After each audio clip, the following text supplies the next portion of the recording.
내가 복음을 부끄러워하지 아니하노니 이 복음은 모든 믿는 자에게 구원을 주시는 하나님의 능력이 됨이라. 먼저는 유대인에게요 그리고 헬라인에게로다.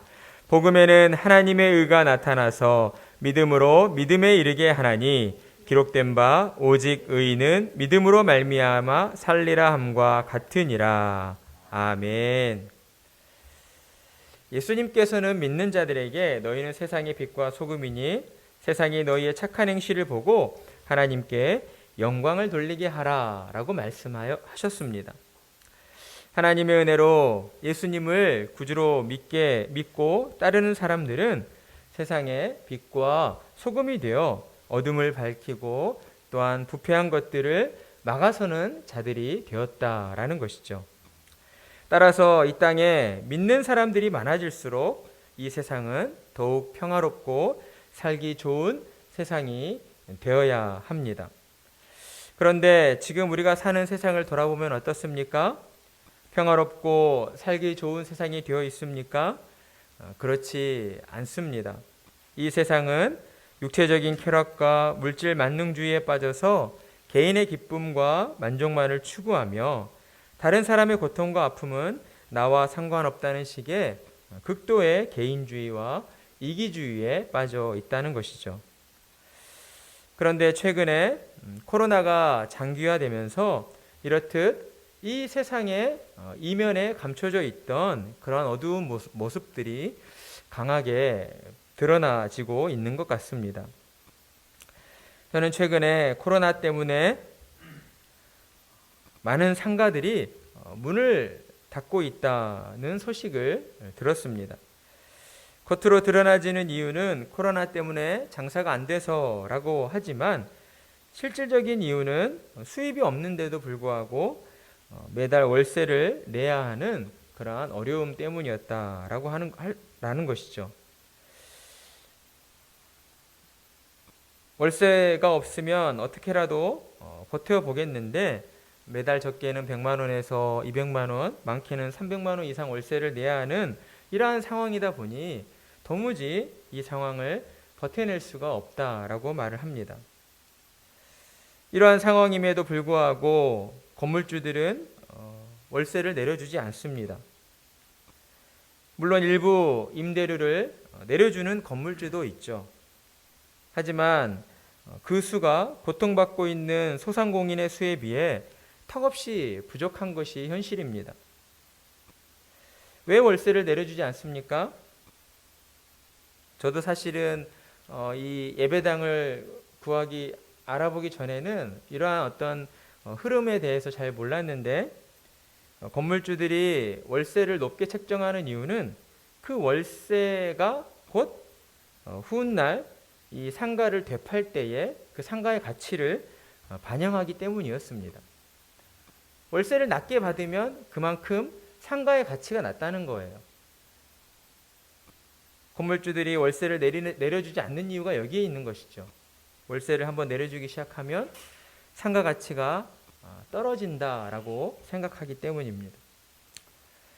이런 부분들에 대해서 건물주들도 할 말은 많습니다. 세금도 내야 하고 건물 유지에 들어가는 비용도 만만치 않다라는 것이죠. 그러나 이 코로나의 상황 속에서 우리가 이러한 상황을 살펴볼 때에 지금의 이 상황에서 더 큰 위험에 내몰려 있는 사람은 누가 보더라도 건물주는 아니다라는 것입니다. 사람들은 코로나 때문에 모두가 다 힘들고 어렵다고 말합니다. 맞습니다. 우리는 모두 힘들고 어려운 시간들을 보내고 있습니다. 그러나 모든 사람들이 똑같이 힘들고 어려운 것은 아니다라는 것이죠. 어떤 사람은 가볍게 몸살만 앓고 지나가지만 어떤 사람은 이 시간이 너무 힘들고 괴로워 삶을 포기해버리고 싶은 사람들도 있기 때문입니다. 따라서 세상의 빛과 소금으로 부름받은 성도들은 많은 사람들이 고통받는 어려움 속에서 우리는 깨어 정신을 차려야 합니다. 극도의 이기주의로 자신밖에 모르는 사람들 속에서 우리는 더불어 사는 상생의 삶을 실천하며 살아야 한다는 것이죠. 그러므로 우리는 고난 가운데에서도 좀 더 평화롭고 살기 좋은 세상으로 만들어 가야 하는 것입니다. 예수님은 우리에게 너희 착한 행실로 하나님께 영광 돌리게 하라 라고 하셨습니다. 그러니 우리는 어떠한 상황에서도 주님 말씀을 기억하여 사람들에게 선을 행하며 그들을 주님께로 인도하는 자들이 되어야 하는 것이죠. 이것이 그리스도인으로 부름받은 자들의 사명이요 또한 삶의 목표입니다. 우리는 그리스도인으로서 빛과 소금의 역할을 온전히 감당해야만 하는 것입니다. 그리고 그 일들을 온전히 이루기 위해서 우리는 오직 믿음의 교리를 더욱 단단히 붙잡아야 합니다. 왜냐하면 이 믿음은 성도에게 있어 곧 전부이기 때문이다라는 것이죠. 저와 여러분은 오직 믿음으로 구원을 받았습니다. 또한 오직 믿음으로 하나님의 자녀가 되었고 오직 믿음으로 하나님 나라 천국을 유업으로 받게 되었습니다. 그러니 성도는 오직 믿음만을 자랑하며 오직 믿음 안에서 살아야 하는 것입니다. 믿음으로 하나님의 말씀에 순종해야 하고 믿음으로 하나님을 기쁘시게 해드리는 자들이 되어야 하는 것이죠. 따라서 오늘날 이 세상이 평화롭지 못하고 살기 좋은 세상이 되지 못한 것은 어떤 면으로 볼 때 믿는 자들이 그들에게 주어진 빛과 소금의 사명을 온전히 감당하지 못했기 때문이다 라고 할 수가 있습니다. 다른 말로 한다면 오직 믿음으로 살지 못한 것입니다. 그러니 우리는 우리에게 주어진 거룩한 사명, 세상의 빛과 소금으로서의 역할을 온전히 감당하기 위해 우리는 다시 오직 믿음 앞에 서야 합니다. 오직 믿음의 교리를 붙잡아야 하는 것이죠. 그래야만 세상 가치와 풍조에 흔들리지 않고 오직 믿음 안에서 그리스도를 닮아가는 자들이 될 수 있는 것입니다. 이 시간 우리에게 주시는 로마서의 말씀을 들으며 우리는 우리 자신의 믿음을 점검해 보아야 합니다. 세상 가치와 풍조에 흔들렸던 우리의 믿음이었다면 이 시간 하나님의 말씀 앞에서 우리의 믿음을 바로 세우는 시간이 되어야 하는 것이죠. 그러한 은혜가 우리 가운데 충만하기를 소망합니다. 바울은 먼저 로마서 1장 16절에서 나는 복음을 부끄러워하지 아니한다 라고 이야기합니다. 바울이 이렇듯 복음을 부끄러워하지 아니한다 라고 말한 것은 당시 복음을 듣고 복음에 대하여 반응하는 그 사람들의 반응 때문이었습니다. 당시에 로마인이나 헬라인이나 유대인이나 이방인을 포함한 모든 사람들은 예수님께서 십자가에서 죽으셨다라는 소식을 들어서 알고 있었습니다. 당시 십자가 형벌은 누구에게, 어떤 사람에게 주어지는 것이었습니까? 범죄자 가운데에서도 죄질이 아주 악한, 죄질이 아주 무거운 사람에게 주어지는 형벌이었습니다. 따라서 이 소식을 들은 사람들은 예수를 따르는 그리스도인들을 범죄자의 무리이다라고 생각했던 것이죠. 저 악한 범죄자 그리스도가 전한 그 도를 따르는 사람들을 미련하다고 여겼던 것입니다. 그래서 사람들은 그리스도인들이 전하는 복음을 부끄럽고 수치스러운 것으로 생각했습니다. 그런 분위기였기 때문에 당시 그리스도인들은 로마뿐 아니라 많은 사람들로부터 핍박을 받고 미움을 당해야 했습니다. 그러나 바울은 핍박받고 있는 로마의 그리스도인들을 향하여 나는 복음으로 핍박받는 것을 부끄러워하지 아니한다 라고 말하며 복음을 부끄러워하지 않는 이유에 대하여 다음과 같이 말씀해주고 있습니다. 첫째, 복음에는 하나님의 능력에서 비롯된 것이기 때문이었습니다. 많은 사람들이 그리스도의 복음을 조롱했지만 바울은 복음이 하나님이 주신 선물이며 인간의 능력에 의존하지 않는다는 것을 깨달았습니다. 이를 두고 마틴 로이드 존스는 복음은 자기 노력을 독려하지 않는다. 복음은 하나님이 우리를 구원하기 위해 하신 일을 선포한다 라고 말했습니다. 이게 무슨 말인가? 이 말은 모든 믿는 자에게 구원을 주시는 복음은 오직 하나님의 능력으로만 이루어질 수 있기 때문에 바울은 복음이 곧 하나님의 능력이라고 말씀할 수밖에 없었다라는 것입니다. 두 번째로 바울이 복음을 부끄러워하지 않았던 이유는 복음이 구원의 효력을 지녔기 때문이었습니다. 세상에 존재하는 모든 메시지 가운데 참된 구원의 효력을 전하는 메시지는 오직 예수 그리스도의 복음뿐입니다. 오직 복음만이 죄로 타락한 인간의 비참함에 대하여 소개하고 있으며 창조주 하나님과 화목하게 되어 심판의 형벌에서 구원받을 수 있는 길을 제시해주고 있는 것입니다. 복음 외에 다른 길이 없다라는 것이죠. 그리고 세 번째로 바울이 복음을 부끄러워하지 않았던 이유는 복음은 모든 사람을 구원하기 때문입니다. 요한복음 3장 16절 말씀, 하나님이 세상을 이처럼 사랑하사 독생자를 주셨으니 이는 그를 믿는 자마다 멸망하지 않고 영생을 얻게 하려 하심이라. 아멘.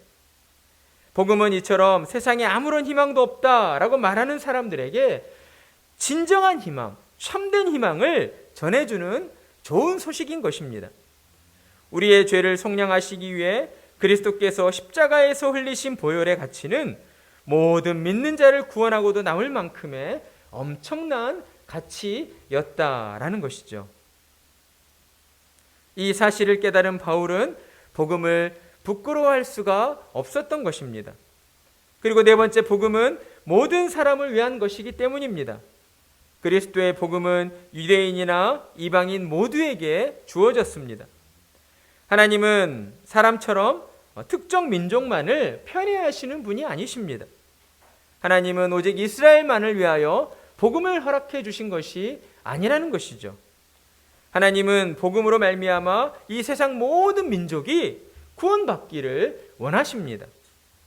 따라서 우리는 모든 믿는 자에게 구원을 주시는 하나님의 능력인 이 복음을 결코 부끄러워해서는 안 되는 것이죠. 복음은 온 세상 모든 사람들이 들어야 할 가장 좋은 소식이기 때문입니다. 그러니 우리는 당당하게 세상으로 나아가 이 복음을 전하는 자들이 되어야 합니다. 갈라디아서 6장 14절, 그러나 내게는 우리 주 예수 그리스도의 십자가 외에 결코 자랑할 것이 없으니 그리스도로 말미암아 세상이 나를 대하여 십자가에 못 박히고 내가 또한 세상을 대하여 그러하니라. 아멘.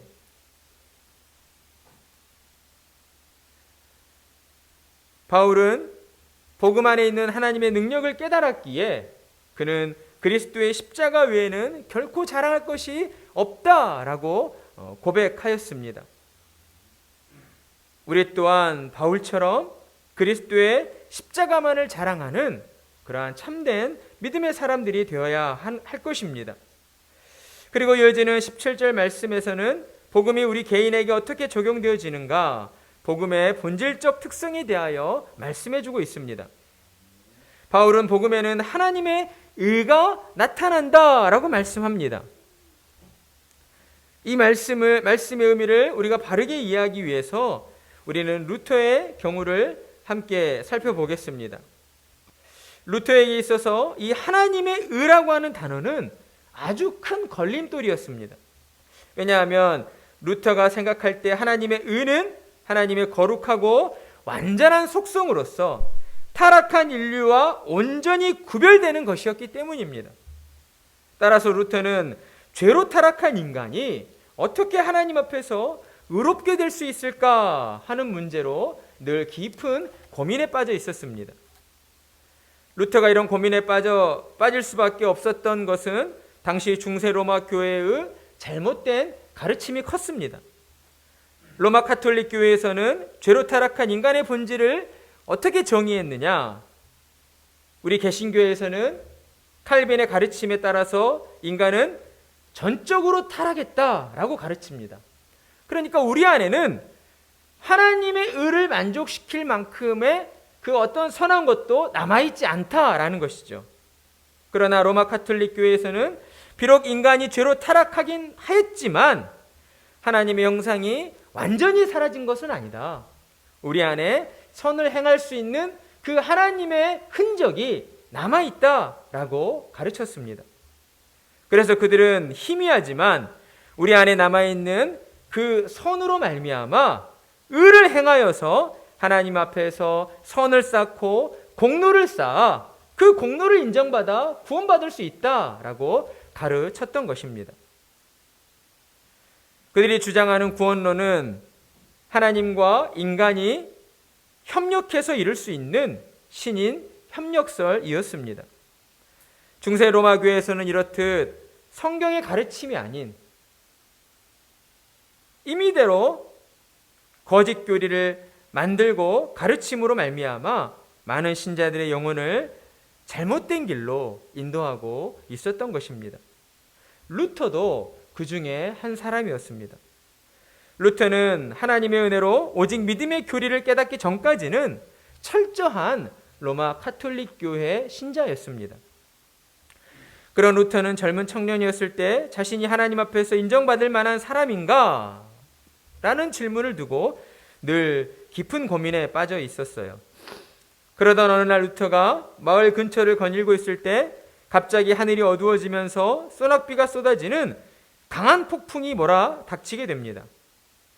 강렬한 벼락이 어둠을 가르고 땅으로 내려치자 루터는 두려운 마음에 땅에 주저앉고 말았습니다. 그리고 성 안나여 도와주소서, 그러면 수도사가 되겠습니다 라고 소리쳤습니다. 당시 루터를 두렵게 만들었던 것은 벼락을 맞아 죽을까 하는 그런 두려움이 아니었습니다. 정말 루터가 두려워했던 것은 자신은 아직 죽을 준비가 되어 있지 않다라는 생각 때문이었어요. 이 말은 무엇입니까? 내가 지금 죽는다면 과연 천국에 갈 수 있을까? 이 확신이 없었기 때문입니다. 그래서 루터는 수도사가 되어서 하나님께 인정을 받겠다는, 하나님께 인정받을 만큼의 많은 공로를 쌓겠다는 그런 결심을 하게 된 것입니다. 수도원에 들어간 루터는 수도사로서 다른 어떤 수도사보다 더 엄격하고 철저하게 고행을 해 나갔습니다. 하나님의 인정을 받기 위해 자신의 몸을 상하게 하면서까지 그는 철저히 금욕적인 생활을 했던 것이죠. 그때까지만 해도 루터는 죄를 고백하는 고해와 금욕적인 고행을 통해서 죄사함을 받을 수 있다라고 믿었습니다. 그러나 결국 루터가 깨닫게 된 것은 무엇입니까? 그가 아무리 열심히 노력해도 자기 안에서 벌어지는 그 모든 죄들을 일일이 고백할 수는 없다라는 것을 깨닫게 되었습니다. 그러자 루터의 마음 가운데 하나님을 향한 분노가 일어나기 시작합니다. 아니, 하나님께서는 인간이 도달할 수 없는 그런 거룩함의 기준을 세우시고 그 거룩함의 기준을 이루라고 하시니 과연 이 하나님은 어떠한 하나님인가? 하나님을 향한 불만과 증오를 드러내기 시작했던 것입니다. 그렇게 영적으로 방황하고 있던 루터에게 선배 수도사였던 요한 폰 스타우피츠가 나타나게 됩니다. 그리고 그로부터 신약 성경을 읽어보라는 공고를 받게 되죠. 루터는 그의 공고에 따라서 성경을 읽고 성경을 연구하는 일에 몰두하게 됩니다. 그러다 로마서를 연구하는 과정 속에서 그는 놀라운 변화를 경험하게 된 것이죠. 처음에 루터는 로마서 1장 17절에 복음에는 하나님의 의가 나타나서 라는 이 말씀이 잘못된 것이다 라고 생각했습니다. 도무지 이해가 되지 않았던 것이에요. 왜냐하면 좀 전에 말씀드린 것처럼 루터가 생각하는 그 하나님의 의는 죄를 미워하시고 심판하시는 하나님의 공의라고 생각했기 때문입니다. 따라서 이 하나님의 의라고 하는 것은 결코 인간에게 어떤 좋은 소식, 기쁨의 소식이 될 수 없다라고 생각했습니다. 그러나 루터는 하나님의 은혜로 밤낮 하나님의 말씀을 묵상하게 되었고, 그리고 마침내 그는 이 하나님의 의가 죄에 대하여 심판하시는 하나님의 공의가 아니라 믿음으로 의롭게 된 사람이 얻게 되는 의이다라는 사실을 깨닫게 되었습니다. 다시 말해 죄에 대하여 심판하시는 하나님의 의가 아니라 그리스도를 믿음으로 우리를 의롭다 해주시는 하나님의 그 수동적인 의라는 것입니다. 루터는 그 순간 자신이 다시 태어나 열린 천국문으로 들어가는 느낌을 받았다라고 고백하였습니다. 그 전에는 그렇게 두렵고 싫게만 느껴졌던 하나님의 의가 이제는 더할 나위 없이 사랑스럽고 은혜스럽게 다가왔던 것입니다. 루터는 로마서 1장 17절 말씀을 통해 오직 믿음으로 말미암아 은혜로 구원받는다는 진리를 발견하게 되었고, 요한복음 8장 32절 진리를 알지니 진리가 너희를 자유롭게 하리라 하신 주님의 말씀이 자신에게 이루어졌음을 깨닫게 되었습니다. 그렇습니다. 어떤 사람이 구원을 받게 되는 것입니까? 그리스도의 복음을 믿는 자가 구원을 받게 됩니다. 오직 믿음만으로 구원받을 수 있는 것이죠. 이는 단순한 논리인 것 같지만 여기에는 놀라운 비밀이 숨겨져 있습니다. 복음에는 하나님의 의가 나타나서 믿음에 이르게 한다라는 것이죠. 복음 안에는 그리스도께서 십자가의 죽음을 통해 획득하신 구원의 공로가 선물로 주어져 있습니다. 복음 그 자체에 그리스도의 십자가의 죽음과 그로 말미암아 그리스도께서 성부 하나님께로부터 획득하신, 받으신 구원의 공로가 그 안에 선물로 주어져 있다는 것입니다. 따라서 이 선물은 오직 믿는 자만이 받게 되는 것이죠. 하나님께서 믿는 자를 의롭다 하시는 이유가 바로 여기에 있습니다. 예수 그리스도의 십자가의 공로로 말미암아 죄인 되었던 우리가 하나님의 은혜로 믿음을 갖게 되었고, 그 믿음으로 복음을 받아들여 하나님의 자녀가 되었기 때문입니다. 그러나 이 믿음은 우리 안에서 일어난 것이 아닙니다. 하나님의 은혜로 우리에게 주어진 것이죠. 하나님이 우리에게 선물로 주셨습니다. 하나님이 우리에게 주신 그 선물로 말미암아 우리는 예수님을 믿게 되었고, 그 믿음으로 말미암아 그리스도 안에 있는 구원의 은총을 우리는 받게 된 것입니다. 따라서 우리는 오직 믿음의 교리를 바르게 알고 있어야 합니다. 오직 믿음의 교리를 바르게 깨닫고 있는 자만이 하나님께 영광을 돌릴 수 있고, 또한 이 땅 가운데서도 하나님의 뜻대로 살아갈 수가 있는 것입니다. 우리가 오직 믿음의 교리를 바르게 알아야 하는 것은 또한 우리를 율법주의에 빠지지 않도록 우리를 붙들어 주기 때문입니다. 또한 그와 반대로 값싼 복음을 주장하는 율법 폐기론에 빠지지 않도록 우리를 붙들어 주기 때문입니다. 율법주의자들의 주장은 무엇입니까? 하나님께 인정받으려면 더 많은 믿음이 필요하고 더 많은 선행이 있어야 한다는 것입니다. 사실 어떤 면으로 볼 때 지금껏 교회를 어렵게 하고 힘들게 했던 것은 교회 밖에 있는 사람들이 아니라 교회 안에 있으면서도 하나님의 말씀을 잘못 해석하고 하나님의 말씀을 바로 깨닫지 못한 사람들 때문이다라고 할 수가 있습니다. 많은 사람들이 믿음을 논할 때에 자꾸만 우리 안에서 그 믿음을 끄집어내려 합니다. 내 믿음이라고 그 믿음을 드러내고 자랑하려 한다는 것이죠. 그런데 결국 그러한 잘못된 믿음 때문에 그 자신의 신앙을 그르칠 뿐만 아니라 그와 함께하는 많은 사람들의 신앙 또한 잘못된 길로 인도하게 되는 것을 우리는 잘 기억해야 합니다. 오직 믿음의 교리를 우리가 분명히 가질 때에 우리는 우리 자신을 바라보는 것이 아니라 예수님이 행하신 일들을 바라보게 해줍니다. 그리스도께서 십자가에 행하신 일들을 더 많이 바라보고 묵상하게 해주는 것이죠. 그리고 우리가 그리스도의 십자가를 더 많이 바라보고 묵상할 때에 우리는 그 속에 담겨진 하나님의 크신 사랑과 하나님의 은혜를 발견하게 되어 있습니다. 그리고 또한 오직 믿음의 교리는 구원 얻기 위한 일시적인 가르침이 아닙니다. 오직 믿음의 교리는 이 땅을 사는 동안 우리에게 계속해서 들려지고 가르쳐져야 하는 교리인 것이죠. 왜냐하면 오직 믿음만이 우리를 하나님의 뜻에 합당한 자로 살 수 있게 해 주기 때문입니다. 오직 믿음을 마음에 새기고 사는 신자들은 늘 겸손한 모습으로 살게 되어 있습니다. 왜냐하면 믿음이 우리에게 겸손을 독려하기 때문입니다. 믿음의 교리는 우리의 구원이 아무것도 자랑할 것이 없다.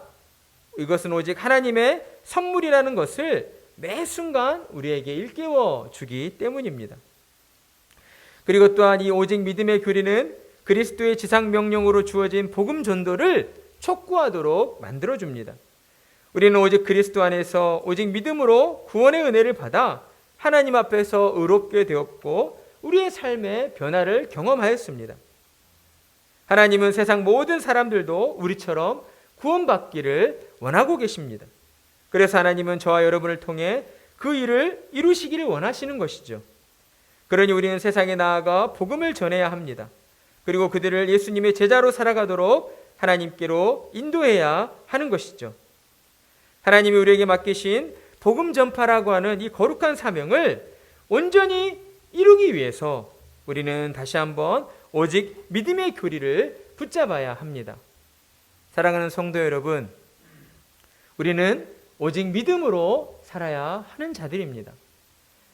육신을 입고 세상을 살고 있지만 세상의 것들로 인하여 살아가는 자들이 아님을 우리는 잊지 말아야 합니다. 우리가 입고 있는 육신은 길어야 70년, 80년, 90년입니다. 그 시간들이 다 하고 나면 우리는 하나님 앞으로 나아가게 됩니다. 하나님 앞에 섰을 때에 과연 우리는 무엇을 하나님 앞에 아뢰일 수 있을까요? 이 땅을 사는 동안 오직 믿음으로 하나님을 기쁘시게 해드리며 하나님이 우리에게 허락하여 주신 거룩한 사명, 너희는 세상의 빛과 소금이라 하신 주님 말씀을 기억하시며 우리 자신만을 생각하는 것이 아니라 우리 주변의 어려운 이웃들을 돌아보고 그들과 함께 하나님 앞으로 나아가고자 하는 그 간절한 열망을 가지고 날마다 예수 그리스도를 바라보며 복음을 전파하시는 복된 성도님들이 되시기를 간절한 마음으로 축복합니다.